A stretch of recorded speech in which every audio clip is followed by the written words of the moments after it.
This video is not recommended for anyone under the age of 13. I tend to use some pretty naughty language. My apologies.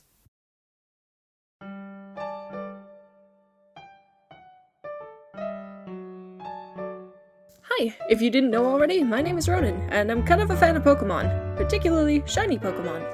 Well, I've been a fan of the series for most of my life. Beginning with the 6th generation on the release of Pokemon X and Y, my affinity for shiny hunting really began at the beginning of this year, where I replayed my Pokemon Ultra Moon cartridge for the first time in quite a few years.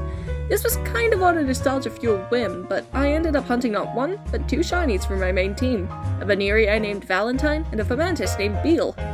Look at these cuties. After completing Ultra Moon and then playing through a copy of Pokemon Legends Arceus a friend gifted me, I fell head over heels in love with the Pokemon franchise all over again, and gained the desire to play through some of the older titles I missed out on as a kid. The beginning of this journey would take me to the mythical Sinnoh region, known for its wealth of fascinating lore and legends. The first game of the 4th generation of Pokemon I would play would be Pokemon Diamond. Now you're probably asking, why Diamond and not the notoriously superior Platinum? Well, that's because I wanted to try out some glitches and exploits that only work in the original Diamond and Pearl. And also, Dialga's awesome, come on. But that's a story for another time. After getting a few games such as Pokemon Diamond, Heart Gold, and Pokemon White under my belt, and a few shiny hunts, including a full-odds hunt for Litwick in Pokemon White, I decided I would finally play the esteemed Pokemon Platinum. As I mentioned before, my rediscovery of my love for the Pokemon franchise came largely from the game Pokemon Legends Arceus. The story of that game was such a breath of fresh air for me, and I loved all the mysteries and all the new characters there were to interact with. In particular, one of those new characters stood out to me as particularly special. That's right, I was one of the unfortunate crowd who fell head over heels for this peculiar merchant, who bears a striking resemblance to the woman who struck fear into the hearts of all who had the displeasure of walking into her chainburst. Though this was something I was unaware of at the time, having never played Diamond, Pearl, or Platinum, and who awakened something in seemingly cishet AFABs everywhere. So let's just say I took the infamous betrayal very well. What? What? Bro, what the fuck? I became so obsessed with this man, I spent weeks hunting down shiny variants of his main team in Legends, and am still on the prowl for Giratina to this day. I might make a video when that actually shines, but who knows. I would also fall deeply in love with a certain Pokemon thanks to Volo bringing it back to my attention. This, of course, is Togekiss. I ended up using one in my Pokemon Heart Gold playthrough, which was named very appropriately,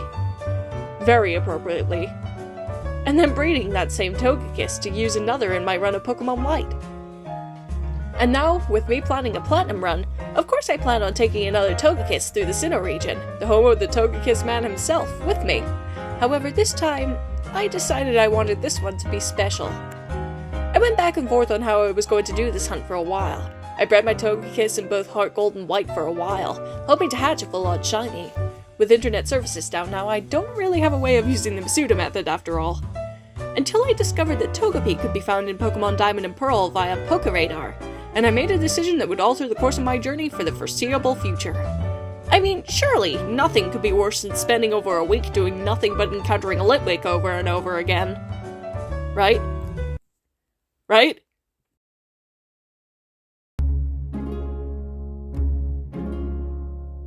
Radar chaining is a shiny hunting method introduced in Pokemon Diamond and Pearl, alongside the Pokeradar item, which can be received from Professor Rowan after seeing every Pokemon in the Sinnoh region's Pokedex. The Pokeradar allows the player to see up to 4 shaking patches of grass with each use, and within these patches lie Pokemon, many of which cannot usually be found within the Sinnoh region.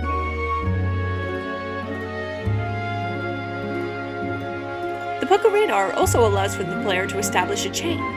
If a Pokemon found with the Pokeradar is caught or defeated in battle, the player begins a chain.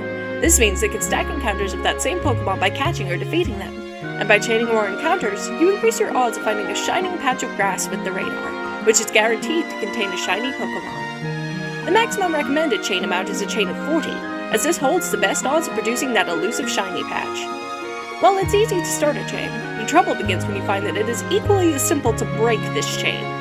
I'm honestly not the best at explaining this, and I'll link a much better radar chaining tutorial below, but it boils down to, don't enter a different kind of grass than the one you started on. Don't touch shaking grass on a border tile or adjacent to another shaking tile. Don't let all the shaking patches of grass leave your sight, as this will end your chain. Don't put your DS into sleep mode outside a battle. Don't leave the patch of grass you're chaining in. And don't you dare think to yourself, man, I've reached such a high chain, I'll get to 40 in no time. This will end your chain. You see, while you can reach odds of over 90% to continue your chain, by entering a patch of grass 4 tiles away from your trainer, and catching the Pokemon found in sight for a 10% boost in your odds of re-encountering your target, no matter what you do, you will always have a chance, however small, of your chain breaking, simply because it felt like it. In most cases, beginners are recommended to select commonly spawning Pokemon for their first radar chain, as even if you mess up on your chain, they have a high chance of appearing and continuing your chain anyway. So surely, I'd pick a high encounter Pokemon for my first go-around, right? Yeah, common sense was never really my strong suit.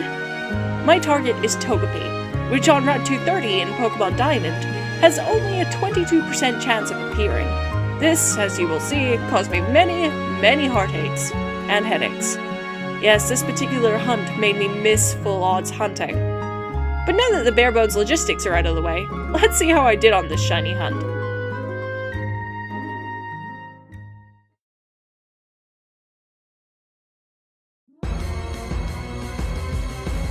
For the beginning of this hunt, I didn't actually record anything.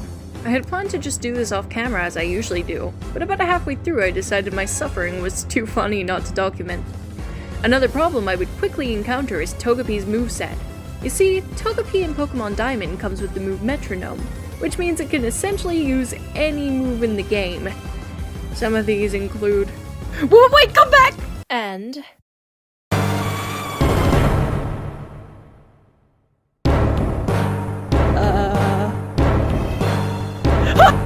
And there was also the time...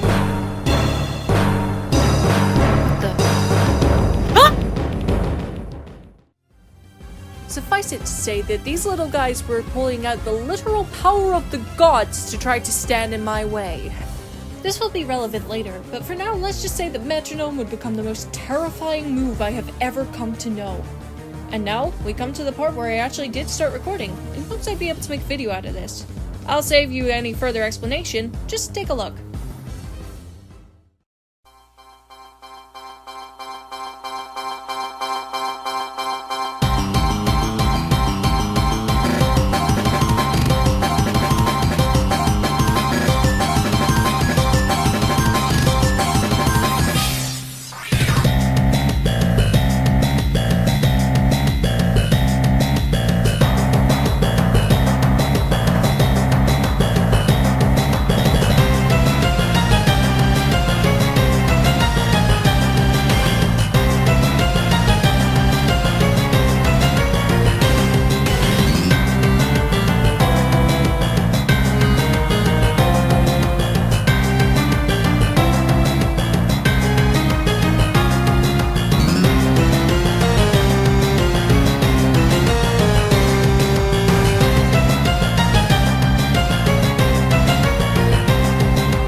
Sketch is cool. She's very awesome. And she's a very good shiny hunter too. I especially admire her for doing Dynamax adventures because... Holy shit, dude. I've done a few with her, and they're fun to do with friends, but like, the fact that she grinds them out on her own... Mad respect. I can't do that. I do not have the attention span for it. I do for this, apparently, but... This is terrifying to me whenever this happens.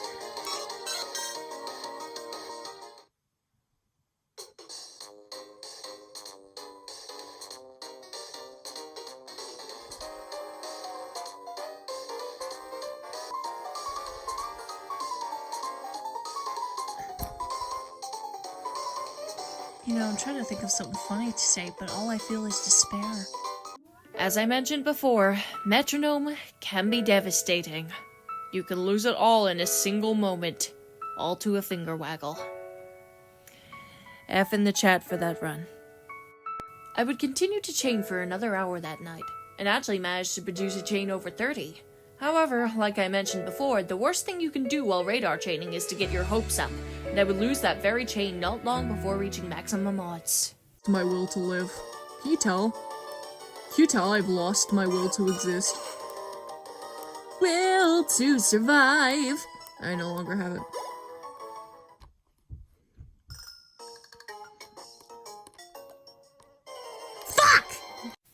Exhausted, as it was 1 in the morning during what was already a very taxing week, being my first week of university, and tasting the bitter taste of defeat, I put down my DS for the night and resolved to continue the hunt tomorrow, in hopes I may see that elusive sparkling patch of grass sometime soon.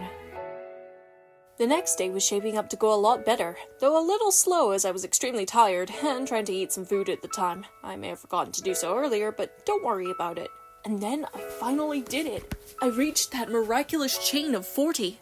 All I had to do now was keep resetting the radar until a patch of grass sparkled. There was no way I could mess up now.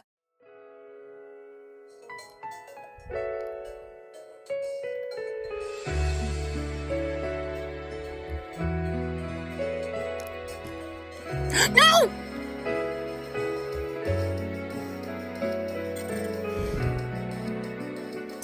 Fuck this. Yep, I somehow managed to break my maximum odds chain, with nothing more than a simple slip-up. As you can see, I was very displeased about that. I'll be honest, this was the point where I considered throwing in the towel. This was the 3rd time I'd done something like this, would you believe? Was I really just not cut out for this method? I vented my frustrations in a Discord group I'm in with some friends, beating myself up for my failure.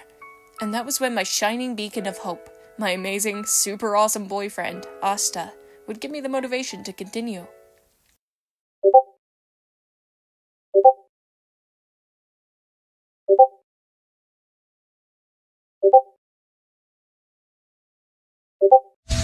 Show me your motivation.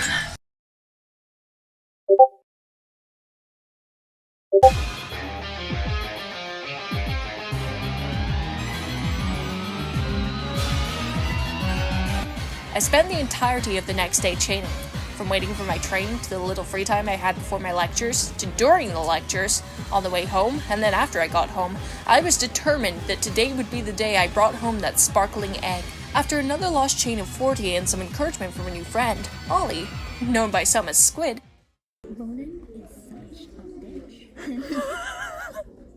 who I met during my first week of university, and some commentary from Axel, another of these new friends, I came home still empty-handed.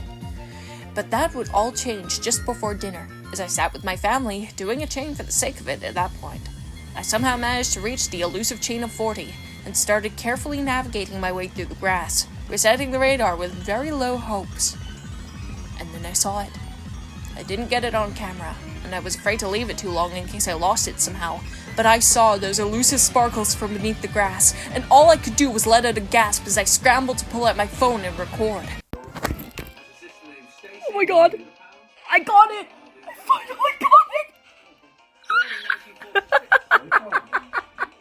I'm finally free! Oh no. Don't explode or run or anything. Friends, that's okay, that's okay. That was amazing. Did you know you knew so much about Barbie before you came on the show? No. That was amazing. And Liz, you were sort of a spectator, really, right? Well, if it was Dolly, I might have an inkling, but I know she'd know if it was Barbie. Well, you both smashed it. Great teamwork. You've got yourself £2,250 in your prize pot. Back you go. We'll see you the next round.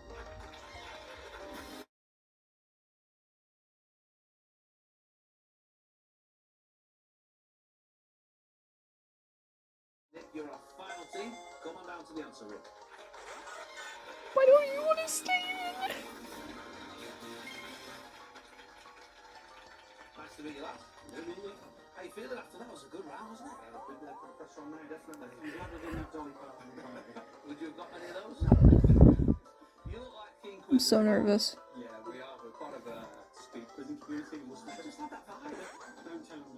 No, you look like the sort of blokes that I want to quiz and thinking, oh, we're not gonna win this. We pretend to go for a And where are you from? So we're from Kidderminster, Worcestershire. And you've been friends a long time? Yeah, about 14 years now. So Brilliant. I think we're besties. I think that's fair enough, yeah. And what are your specialist subjects when it comes to the quiz? Well, for me, it would be sport, football in particular, bit of music and TV and film, bit of geography, Wide range. yeah, comedic and music, and film as well. You're looking forward to Yes! it. So you've been left with the last category. I got it! I finally got it! Ready?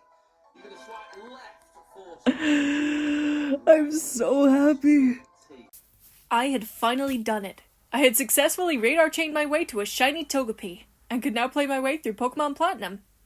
Now I just had to name him. And let's face it, you knew from the start what his name was going to be. I'm so pleased. There's only one name I can give it. Once again, you've got 15 questions, just 90 seconds. It has to be. Excellent. Let's put a clock up for the viewers at home. Russ and Nick. Your time starts now. As the chemical symbol I'm free. So finally, after so long, we finally brought home the shiny. So here's Volo, the shiny Togepi. He's level 18. Gonna see the natures. I'm gonna guess brave nature, like his predecessor. Let's have a look. There he is. He's stunning. He's slightly sunburned. Relaxed nature. Likes to run and likes sour food. That's kind of funny. There he is.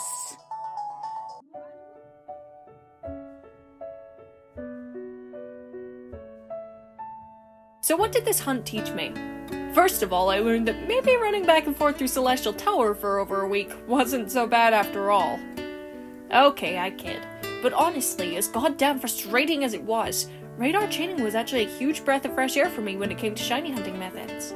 It required a lot of attention and careful planning, and it was a fun challenge trying to bring a chain all the way to 40, especially for such a rare spawn as Togepi. But second, this hunt really reminded me how grateful I am for the amazing friends I have, both old and new. From Sketch and Kira encouraging me to start playing Pokemon again, and Sketch inspired me to start shiny hunting by inviting me to Safari Week, and making all the awesome content she does. Her Safari Week video is a big part of the reason I gained the motivation to make this very video you see here. My friend Froggy was basically the beta viewer for this video. He always lends a listening ear or a watching eye whenever I want to show someone what I'm working on, and always knows how to make me laugh when a hunt is getting tough. He's also willing to try just about anything on a whim if I ask him nicely, which I appreciated.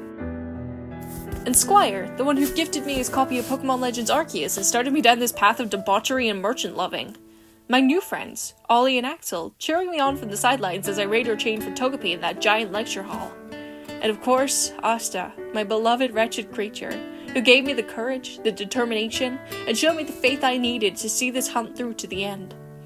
I am so blessed for all the amazing friends I've made, and I wouldn't be anywhere close to where I am now without you guys. Thank you so much to every one of you, and also to all of you watching. You're all also my honorary friends, if you'll have me. I hope we can cross paths again soon, as I inevitably take on more shiny hunts in the future. So with all of that said and done, I want to give you one last thank you from the bottom of my heart for watching this video, and I hope to see you again in the future. Until next time.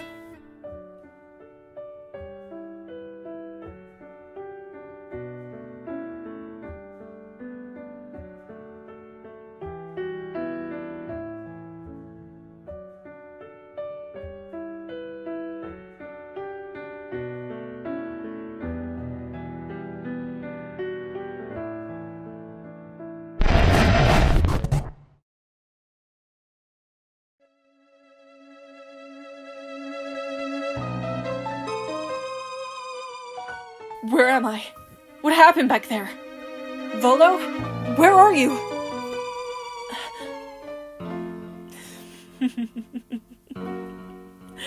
Looks like things just got very interesting.